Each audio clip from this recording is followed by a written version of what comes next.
नमस्कार शेतकरी बंधूंनो. आज मी स्वतः माझा परिचय देतो.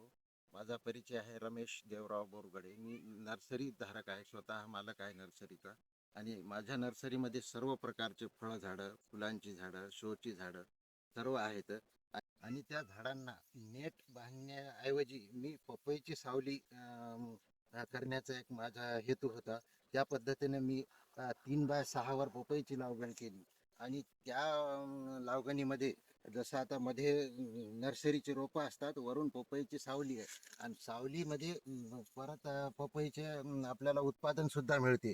पपईचे जवळपास 25 ते 30 50 एक नग जवळपास काही काही झाडाला आहेत. याचं उत्पन्न आणि सावली याचे दोन उपयोग होतात, म्हणून मी सावलीचे झाडं न लावता उपयोगी झाडं जसे पपईचे लावले. त्या पपईच्या झाडामध्ये आपण आंतरपीक जसं घेतो तसं माझी नर्सरी आहे. आंतरपीक मध्ये सावली आणि फळ हे दोन्ही आपल्याला याच्यापासून उत्पन्न मिळते. हे आपल्याला मी दाखवू इच्छितो. नर्सरी ही खाली नर्सरीचे झाडं प्लांट आहेत आणि त्याच्यामध्ये हे पपईचे झाडं लावलेले आहेत. म्हणजे या झाडापासून या झाडांना सावली मिळते आणि सावली मिळण्याच्या नंतर आपल्याला त्याचं उत्पन्न मिळते.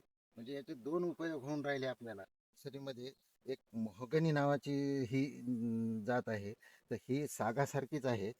तर याचं उत्पन्न म्हणजे जवळपास 10 ते 15 वर्षांना भरपूर प्रमाणात मिळते. म्हणून मी माझ्या नर्सरी जास्तीत जास्त माझी 36 गुंठ्याची नर्सरी आहे.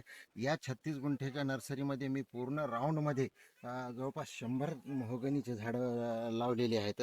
तर त्या झाडापासून पुढे 15 वर्षांना उत्पन्नही मिळते. आणि हे व्हेरायटी पूर्ण 60 ते 70 फूट उंच जात असल्यामुळे आणि याच्या फांद्या होत नसल्यामुळे माझ्या नर्सरीला या झाडांचा काही धोका नाही आहे. म्हणून मी साईड उत्पन्न म्हणून हे पण साईडनं लावलेले आहेत. आणि त्याच्याशिवाय मी नारळाच्या पण काय व्हेरायटी लावलेली आहे. मलेशियन ग्रीन डॉर्फ या नावाची नारळाची जात लावलेली आहे. आणि आणि हे 2.5 ते 3 वर्षामध्ये याला फलधारणा होते. आणि जवळपास या नारळाला एक वर्षभरात 500 ते 1000पर्यंत नारळ मिळते. आणि हे पाणी पिण्यासाठी प्रसिद्ध नारळ आहे. आणि या नारळाची लांबी 20 फुटापर्यंत आपण लावू शकतो.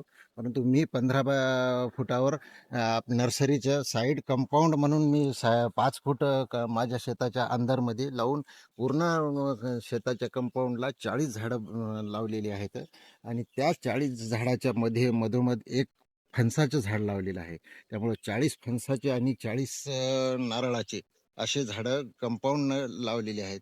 त्यामुळं पुढे चालून उत्पन्नाच्या हिशोबानं मी जमीन न गुंतवता आपलं शेतीचं साईड उत्पन्न कसं मिळेल याच्याकडे मी लक्ष देऊन मी हे नारळाची व्हेरायटी लावलेली आहे. नारळाची झाडं लावलेली आहेत. या दोन्ही नारळाच्या मधोमध एक फणसाचं झाड लावलेलं आहे. आपण पाहू शकता फणसाचं झाड. ही फणस बरखा नावाची जात आहे.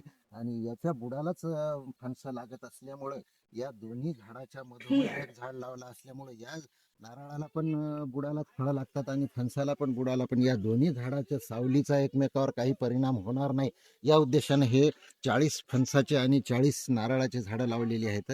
त्यामुळे दोन्ही फळझाडांचं उत्पन्न मिळण्याच्या उद्देशानं मी या शेतात पूर्ण शेताला कंपाऊंड म्हणून हे झाडं लावली आहे. एक तर शोभेसाठी पण चांगले दिसतात. आणि फळं आल्याच्या नंतर ह्या व्हेरायटीला फळ जसं एक फणसाला फळं आल्यानंतर आपल्याला एक तर उत्पन्न आपलं वाढते आणि नारळाचं पण उत्पन्न वाढते. या उद्देशानं मी माझा प्रयोग केलेला आहे. तुम्ही माझ्या नर्सरीला भेट देऊ शकता आणि हे लावले कसे, कोण्या पद्धतीने लावले, कसे लावले हे एकदम माहिती घेऊ शकता.